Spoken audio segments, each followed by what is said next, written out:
Bienvenue dans votre édition, Madame, Monsieur, bonsoir. Tout de suite, les titres.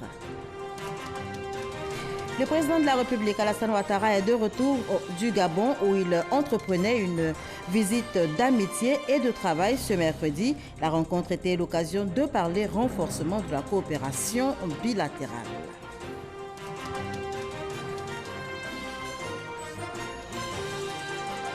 Conseil des ministres ce mercredi 15 mai au palais de la présidence.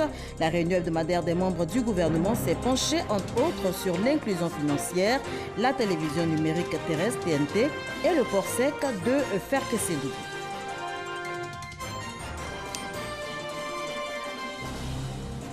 Et puis, ouverture ce 15 mai du SILA, le Salon international du livre d'Abidjan.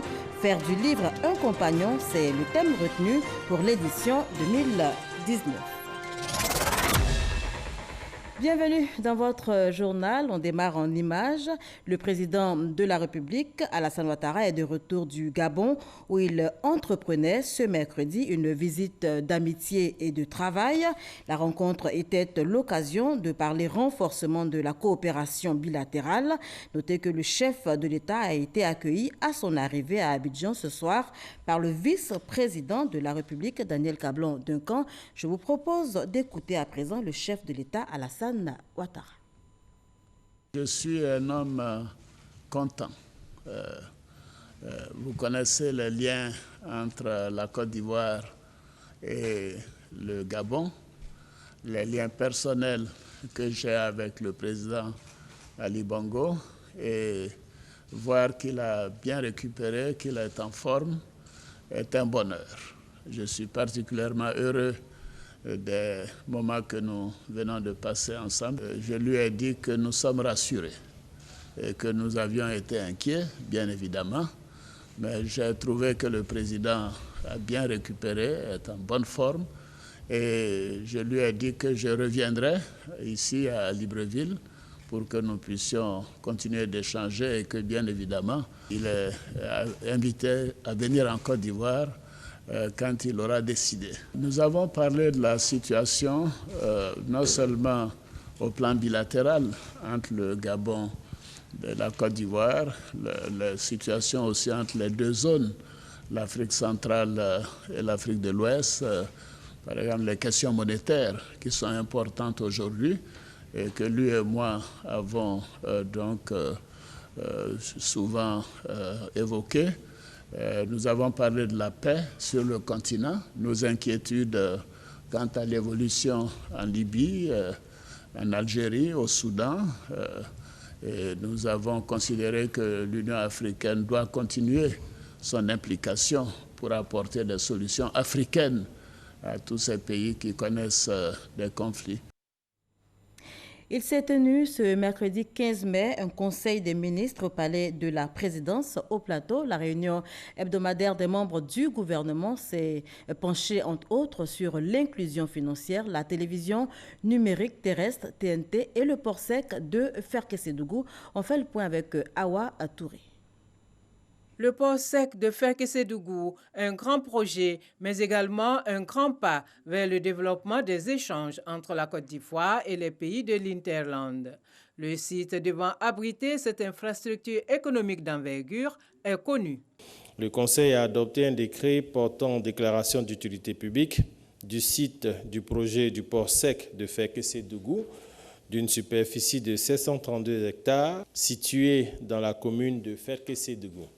Ce décret intervient dans le cadre du démarrage des travaux du dit port qui permettra de créer une zone économique de développement au nord du pays afin de mettre en valeur les potentialités économiques des districts des Savanes et du Zonzon et de tirer un meilleur profit de celles des régions frontalières de Sikasso au Mali et de Bobo-Dioulasso au Burkina Faso.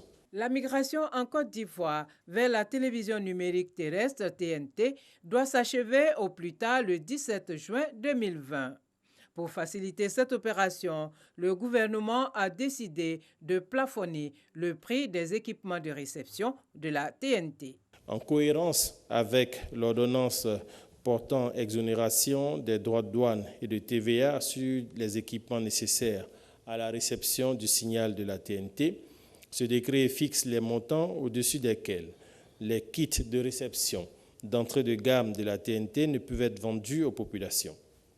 Ainsi, le prix du décodeur MPEG 4 DVB-T2 d'entrée de gamme est fixé à 10 000 francs CFA et l'antenne UHF à 6 000 francs CFA. Le Conseil des ministres a par ailleurs fixé les modalités de programmation et de diffusion des messages publicitaires. Ce décret détermine, en application de la loi du 27 décembre 2017 portant régime juridique de la communication audiovisuelle, les modalités de programmation et de diffusion des messages publicitaires. Tout en consacrant le principe de l'insertion des messages publicitaires dans les productions audiovisuelles, le dit décret relève des interdits et organise les missions de contrôle de la haute autorité de la communication audiovisuelle sur l'objet, le contenu ainsi que la programmation de la publicité. Ainsi, lorsqu'une émission démarre, elle ne peut être interrompue pour une publicité que maximum après 20 minutes de diffusion et que la séquence publicitaire ne peut excéder 10 minutes par heure d'émission. La Côte d'Ivoire entend également améliorer l'accès aux services financiers des populations vulnérables et promouvoir la finance numérique à travers la stratégie nationale d'inclusion financière. Une stratégie qui va permettre de porter le taux d'inclusion financière à 60% à l'horizon 2024 et de mobiliser davantage d'épargne nationale pour financer le développement économique. Et on poursuit en images avec l'ouverture ce 15 mai du SILA, le Salon international du livre d'Abidjan. Faire du livre un compagnon, c'est le thème retenu pour l'édition 2019, édition qui réunit plus de 50 exposants et acteurs du livre au Palais de la Culture à Treichville, pays hôte, la France. Et ce 15 mai 2019 marque l'anniversaire de décès de l'écrivain Amadou Hampâté-Bâ, 28 années aujourd'hui que le baobab est tombé. La Côte d'Ivoire commémore cet événement, l'anniversaire donc du Malien, célèbre écrivain et ethnologue malien décédé ici même à Abidjan. Amadou Hampâté-Bâ, défenseur du patrimoine culturel africain qui reste un repère pour la jeunesse ivoirienne et africaine.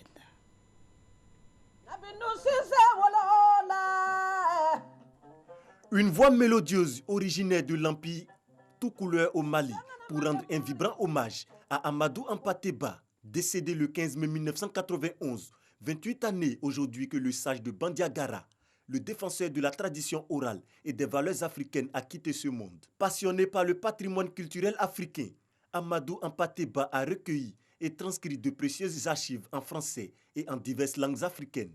Mercredi 15 mai 1991, 15 mai 2019, cela fait exactement 28 ans que disparaissait Amadou Hampâté-Bâ, grand chantre de l'africanité.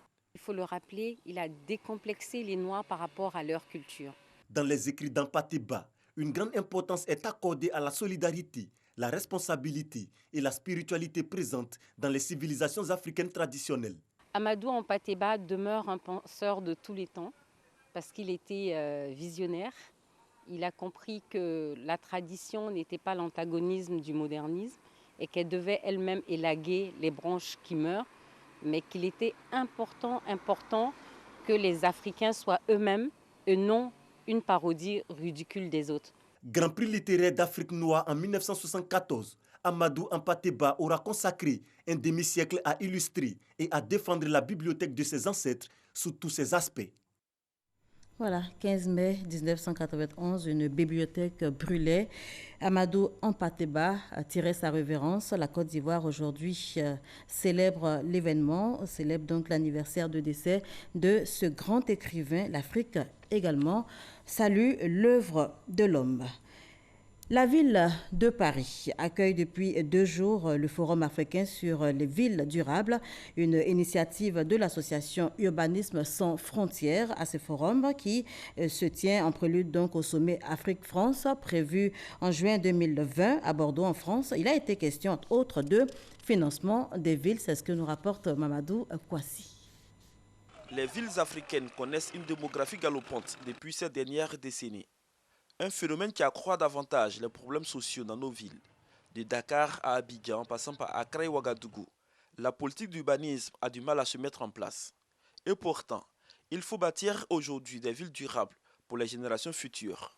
À Paris, l'association Urbanisme sans frontières, à travers un forum sur les villes durables, fait des propositions. Ça ne suffit pas simplement de dire on fait avec des matériaux locaux, on fait uniquement avec des panneaux solaires. C'est très important, bien entendu, tout cela, mais ce n'est pas suffisant. Il faut travailler aussi sur l'ensemble de la planification stratégique à l'échelle territoriale pour ne pas faire uniquement des projets sectoriels et segmentés. Il faut que les villes aient des plans de développement urbain. Il faut qu'il y ait, si vous voulez, le cadastre, il faut que l'utilisation de l'espace, il faut que l'installation des infrastructures sociales de base dans une ville soit planifiée pour qu'on ne vienne pas s'installer, construire des bidonvilles, etc., etc. Cela est absolument nécessaire. La question du financement est également au centre des interventions lors de ce forum d'élus locaux et décideurs. Toutes les villes du monde, avec ce qu'on connaît comme fléau, sont obligées de s'inscrire dans la logique du développement durable. Après, il y a aussi la logique du financement, parce que sans financement, on ne peut pas parler de développement durable. Les bailleurs de fonds nous disent qu'ils ne discutent pas suffisamment avec les maires des villes, des pays dans lesquels ils se situent, mais parce qu'ils n'ont pas la démarche, eux, d'aller taper à la porte des maires pour savoir quels sont les projets. Mais en revanche, ils sont tout à fait en attente d'aller discuter avec les maires sur la base d'une demande et d'une sollicitation des élus locaux qui viennent présenter des projets, des initiatives, etc. Le ministre de la Ville, François Albert Amichia, a plaidé pour la mutualisation des efforts entre les élus locaux, les gouvernants et les partenaires au développement pour bâtir des villes durables sur le continent africain. Comment devons-nous aborder la question de la ville durable? Et plus encore, quelle définition donnons-nous à la ville durable africaine quand moins de 30% de pays africains ont une stratégie nationale sur l'urbanisme, sur l'urbanisation? Et je ne parle pas d'une politique de la ville, car ne nous y trompons pas.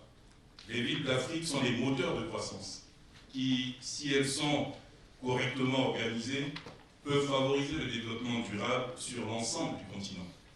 Il me semble que c'est avant tout en s'accordant sur une vision stratégique commune sur la ville durable africaine que nous arriverons à structurer les éléments de réponse aux défis qui se dressent devant nous. Ce forum sur la ville durable en Afrique s'inscrit dans le cadre des rencontres préparatoires du sommet Afrique-France prévu en juin 2020. Retour en Côte d'Ivoire, Guinglo-Sopran, désormais électrifié au grand bonheur des populations. Ce village est situé dans le département de Diokwe, c'est dans l'ouest de la Côte d'Ivoire. On y va tout de suite avec Walter Amadou Ouattara. Tiemesson, dans la sous-préfecture de Guéibli, département de Diokwe. Aboulaye exerce son métier de soudure métallique grâce à l'électricité. Avec le courant électrique, on arrive à brancher beaucoup de machines par rapport au groupe électrique. Tu peux avoir un groupe électrique à 400 000 francs, le compteur tu peux l'avoir à 200 000 francs. Et ta facture s'élève souvent à 40 000 francs, 50 000 francs. Donc, en carburant, tu peux dépenser au moins 80 000. Souvent, il y a des pannes aussi dans le groupe électrogène qu'on n'arrive pas à avoir dans l'électricité. C'est encore très avantageux par rapport au groupe électrogène. Olga, vendeuse d'eau, et Ali, boutiquier, ont vu leurs revenus augmenter relativement à la disponibilité de l'électricité à Tiemesson. Maintenant, il y a courant, on vend de l'eau glacée, on regarde télé. Quand il fait chaud, il y a beaucoup de clients, ils vendent l'eau glacée, bissap, niamankou, tout, 6 000, 5 000, 10 000 même par jour, ils peuvent vendre. En tout cas, ça va. Priska, l'une des tresseuses du village, n'utilise pas encore l'électricité pour mener ses activités. Cependant, elle bénéficie des retombées de l'électricité. La raison, plusieurs clientes sont venues se faire belle pour prendre part à la fête de la lumière à Guinglo-Sopran, village voisin. Les clientes qui sont venues se faire tisser, coiffer, se rendent belles pour aller à la fête. Le courant pour moi c'est le développement, donc en tout cas je suis heureuse.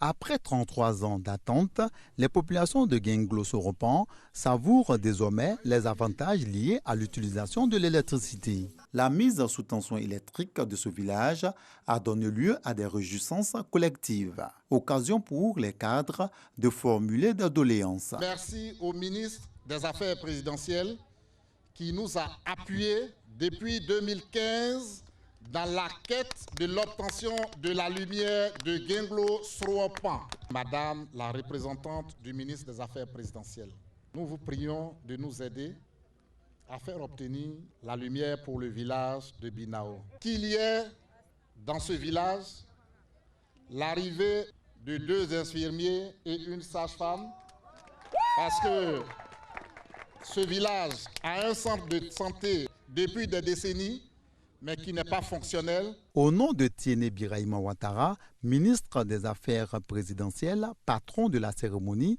sa représentante Nadine Nyeba, directrice des ressources humaines à la présidence de la République, a réaffirmé l'engagement de l'État de Côte d'Ivoire à œuvrer pour le bien-être des populations. L'objectif de faciliter l'accès à l'électricité aux ménages économiquement faibles par un échelonnement du coût du branchement sur une période de 3 à 10 ans. L'objectif d'amoindrir le coût de l'électricité pour les ménages à faible revenu, qui se traduit depuis le 1er janvier 2019 par une réduction de 20% de la facture pour 850 000 familles abonnées au tarif domestique social de 5 ampères. Le président de la République, son Excellence, M. Alassane Ouattara, est à la tâche. Son souci est de développer la Côte d'Ivoire et de lutter contre la pauvreté. Reconnu officiellement village, en 1986, Guinglo-Soropan est à présent connecté au réseau électrique national. La joie des populations est indescriptible. Les enseignants nous fuient parce que quand ils viennent ici, ils disent qu'ils ne peuvent pas travailler sur les torches, ils ne peuvent pas travailler sur les lampes. Donc ça fait qu'on apprend d'enseignants. Mais avec la lumière, ça va nous permettre de garder nos enseignants dans le village. Avec la lumière, nous allons mener des activités commerciales. À les élèves qui vont profiter de la lumière, qui vont étudier, qui ne vont plus utiliser les lampes à pétrole. C'est le seul village sur notre axe qui n'avait pas de lumière. Prestations d'artistes tradis modernes et de masques laissent entrevoir le bonheur de la population à passer la première nuit dans la lumière. Voilà, Guinglo-Soropan, plus que jamais engagé donc sur la voie du développement. Clôture hier mardi ici à Abidjan d'un séminaire portant sur le leadership féminin à l'endroit des femmes managers du ministère de la Communication et des Médias. Séminaire ouvert le 13 mai dernier dans les locaux du dit ministère. Objectif, permettre à la quarantaine de participantes de s'armer pour être de très bons managers. Salima Toudia. Oser, oser, encore oser pour affirmer son management au féminin.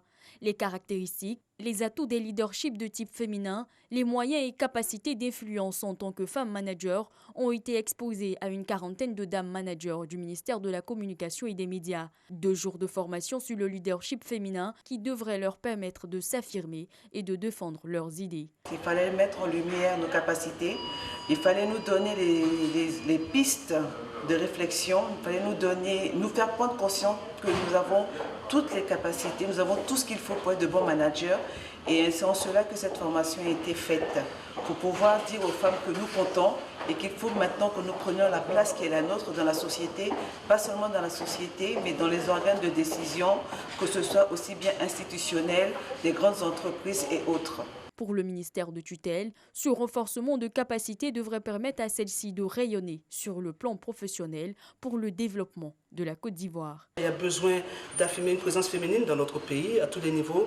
Et monsieur le ministre de la Communication et des Médias, qui est un Iforchi, d'ailleurs est très engagé dans la promotion des femmes et donc nous accompagne dans la formation de ses collaboratrices pour que justement les femmes, qu'elles soient femmes au niveau où elles sont, un bas niveau ou un haut niveau, soient capables de l'accompagner dans la mise en œuvre de ses missions donc dans son ministère et au-delà dans la construction de notre pays.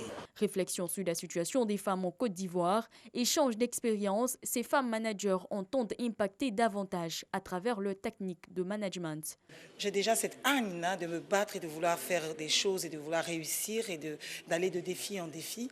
Mais je pense que ce séminaire va me permettre de mieux m'armer, je dirais, parce que j'ai découvert des ouvrages de développement personnel qui vont me permettre d'essayer de gravir d'autres échelons. Nous avons eu assez d'arguments, assez d'astuces pour mener à bien en tant que femme le management en entreprise. Et c'est un début de réseautage qui devrait ouvrir les chemins à l'épanouissement de la femme. Blogueurs et journalistes également en atelier de formation, ils renforcent leurs capacités en matière de civisme et de citoyenneté. Et c'est avec Éric Goré qu'on en parle. Journalistes et blogueurs à l'école du civisme. Ils sont formés au comportement civique et au respect des symboles qui incarnent la République de Côte d'Ivoire. Pour nous, c'est des personnes qui sont incontournables dans le monde de l'information. Ces personnes-là sont suivies par beaucoup de personnes, de jeunes comme d'adultes. Et donc pour nous, c'est indispensable de pouvoir leur donner les notions fondamentales de civisme, de citoyenneté. Voici les armoiries de la République de Côte d'Ivoire. L'éléphant, le soleil levant doré, les 2 palmiers dorés et le blason de couleur verte. Créée le 8 février 1960, cette armoirie est utilisée sur les documents officiels de la République de Côte d'Ivoire.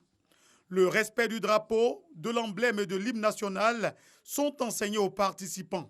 À leur tour, les bénéficiaires devront relayer l'information. L'hymne national, on m'avait toujours dit que c'était écrit par M. Mathieu Ekra. Donc là, j'ai appris en fait que c'était écrit par 2 prêtres, Michel Pango et Pierre-Marie Coty. Nous, en tant que communicateurs et communicants, bien évidemment, c'est de partager cette information autour de nous, de sorte que nous arrivions tout de même à convaincre beaucoup de citoyens pour un changement progressif. Cette formation a été initiée par le secrétariat d'État chargé du service civique. Il veut sensibiliser davantage les populations sur l'importance du civisme. On évoque à présent AfriCampus 2019, une rencontre entre enseignants-chercheurs des universités africaines. Notez qu'il s'agit d'un cadre de concertation pour prévenir les crises. Et c'est avec Pierre Dipomelin et Issa Yeo qu'on en parle. Les problèmes de bourse, de logement, de santé et de restauration des étudiants, débattus désormais dans un cadre permanent d'échange et de concertation dénommé CPEC. Ce cadre doit permettre de trouver des solutions aux problèmes sociaux des étudiants. Une initiative du CROU A1, le Centre régional des œuvres universitaires d'Abidjan 1. 150 étudiants issus de 66 associations sont réunis avec les responsables du CROU A1 pour définir les bases de fonctionnement de cette nouvelle plateforme. Comment avec les étudiants eux-mêmes et nous, on peut déjà nous asseoir les mécanismes pour que évidemment, on trouve une solution à ce problème-là, pour qu'on n'assiste pas à ces grèves sauvages que vous avez vues par le passé. Le directeur du Centre régional des œuvres universitaires d'Abidjan 1, lui-même ancien dirigeant du syndicat d'étudiants, a fait appel à des invités spéciaux. Des invités bien au fait des réalités sociales de la vie estudiantine. Il n'y a qu'une seule recette, c'est la concertation permanente entre les autorités universitaires, ministérielles et les représentants des étudiants. C'est ce qu'on a demandé, qu'on n'a pas eu, qu'il est en train de donner aux jeunes frères. Ce cadre de discussion est salué par les participants. Les étudiants attendent beaucoup du CROU, à savoir comment augmenter le taux d'accueil en résidence universitaire, comment assainir l'espace universitaire de par la sécurité. Il existe donc une page sur les réseaux sociaux qui permet en fait aux étudiants d'interagir avec l'administration par rapport à tous les problèmes qu'ils ont. De sorte qu'aujourd'hui, en temps réel, le directeur est informé de tous les problèmes qui se passent en cité. Le cadre permanent d'échange et de concertation a été officiellement lancé en mars dernier en présence du ministre de l'Enseignement supérieur et de la Recherche scientifique, Albert Mabry Touakes. Ils sont également décidés à transmettre les valeurs du civisme aux jeunes Ivoiriens. Les anciens membres de la FECI sont désormais réunis au sein d'une amicale, la 2A FECI RHDP. Ils veulent promouvoir les valeurs du Rassemblement des Oufouettistes pour la démocratie et la paix. C'est ce que nous rapporte Soro Wodjontelee dans un commentaire de Abou Sanogo. Ancien militant actif de la FECI, la Fédération estudiantine et scolaire de Côte d'Ivoire, réunis dans un nouveau contexte pour donner naissance à l'amicale des anciens de la FECI, en abrégé 2A FECI, devenus fonctionnaires, cadres d'entreprise ou hommes politiques. Les membres fondateurs de la 2A FECI RHDP se donnent pour mission de promouvoir les actions et valeurs du Rassemblement des Oufouettistes pour la démocratie et la paix. Surtout, transmettre les valeurs du civisme aux jeunes. La 2A FECI RHDP est ouverte à tous. Parce que nos camarades se sont bien rendus compte de l'ampleur des investissements réalisés par le pouvoir RHDP avec à sa tête le président de la République, son Excellence Alassane Ouattara. Nous ne pouvons rester en marge de ce processus. Nous ne voulons pas qu'on nous conte cette belle histoire de la Côte d'Ivoire moderne. Nous ne voulons pas que le travail fait par les enfants de Félix Houphouët-Boigny autour du RHDP continue d'être fait sans les anciens de la FECI. L'organisation politique 2A FECI RHDP tiendra son assemblée générale constitutive le samedi prochain à Yamoussoukro avec 2 points essentiels à l'ordre du jour, la désignation du président de l'amicale et la création officielle de l'appareil. Et on reste sur le terrain politique. 6 députés du mouvement Synergie 2020 ont sillonné récemment plusieurs villages du département de Dabakala. Leur mission, porter aux populations du département le message de progrès et de cohésion sociale du RHDP. Le reportage est signé Kader Sogodogo. Dabakala, département de la région du Hambol. 6 députés issus du mouvement Synergie 2020 sillonnent de nuit comme de jour plusieurs villages du département. Ils sont ainsi venus des circonscriptions d'Azaguié, d'Ayamé, de Kwasi d'Atekro, de Giglo, de Sassantra et de Minignan. Il s'agit de rappeler aux populations d'Imini Djamala les messages de progrès et de cohésion sociale du président de la République Alassane Ouattara et du RHDP. Je suis du Sud Komoué. Aujourd'hui, je me retrouve dans le département de Dabakala avec le député de Dabakala pour parler à nos parents pour qu'ils comprennent que le président Alassane Ouattara est une chance pour la Côte d'Ivoire. Je suis du nord-est de la Côte d'Ivoire. Avant, on dira forcément peut-être je suis du PDCI ou bien je suis, mais aujourd'hui, on ne saura pas, on est du RHDP. Et dans le RHDP, il y a tout le monde dedans. Et c'est ce qu'aujourd'hui rêve notre président de la République. Et le département de Dabakala est un département en chantier. Nous avons constaté que l'ensemble des villages sont soit électrifiés ou en cours d'électrification. Nous avons constaté que les écoles existent bel et bien dans ces villages. Nous avons constaté qu'il y a des forages et de l'eau dans beaucoup de villages. Mais le développement est un processus continu. Et quand le processus commence, ça va progressivement. La tournée a permis de joindre l'acte à la parole. Des solutions sont trouvées aux doléances des populations. Ainsi, les écoles primaires des villages de Bidolo, Ouassego, Faningou, Sokoro et Patapari Dougou ont bénéficié de 60 tonnes de ciment pour l'extension de leurs écoles respectives. Aussi, les centres de santé des villages de Panakalo et de Sokala Sobara ont reçu du matériel médical pour le renforcement du plateau technique, des actions concrètes à la grande satisfaction des populations. L'initiateur de cette tournée, le député de Dabakala, rappelle les exigences du moment. L'État travaille ici. Et ces populations ici à Dabakala sont reconnaissantes au président de la République, au Premier ministre, pour toutes ces actions dans notre département. Le plus important pour nous, c'est de transmettre toujours aux parents, de revenir vers eux et avec un peu de ce qu'ils nous ont donné. D'autres villages du département attendent d'être visités afin d'apporter aux populations de la région du Hambol les messages de paix et de développement du président de la République, Alassane Ouattara. La présidente de l'Union des femmes du Parti Concorde mobilise également autour des idéaux du RHDP. Georgette Danhaut a été officiellement présentée dans la commune d'Atekoubé. Franck Wadio. À Beau Village, les femmes du Parti Concorde présentent pour une double célébration. En attraction, Georgette Danhaut. Elle prend officiellement ses marques en qualité de présidente nationale de l'Union des femmes du Parti Concorde et en second point d'orgue, la célébration du chef de l'État, le président Alassane Ouattara, honoré pour sa vision du rassemblement et du développement de la Côte d'Ivoire.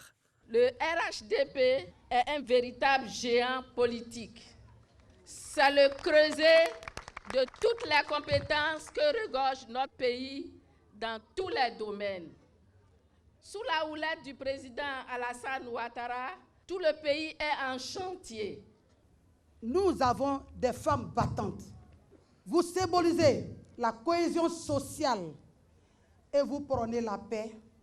Le Parti Concorde et le RHDP unifiés traduisent bien votre mission. Un engagement réitéré par le Parti Concorde au sein de la famille politique RHDP.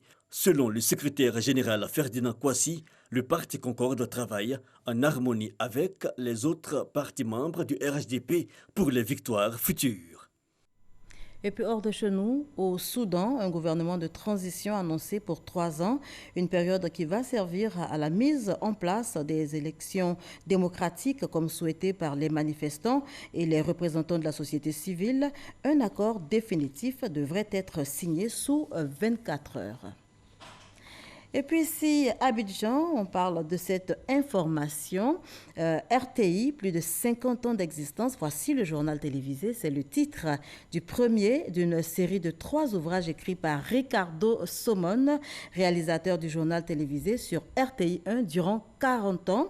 L'œuvre sera dédicacée demain, jeudi à 14h. Ce sera au district d'Abidjan, au plateau. Voilà qui met un terme à ce journal. Merci de l'avoir suivi.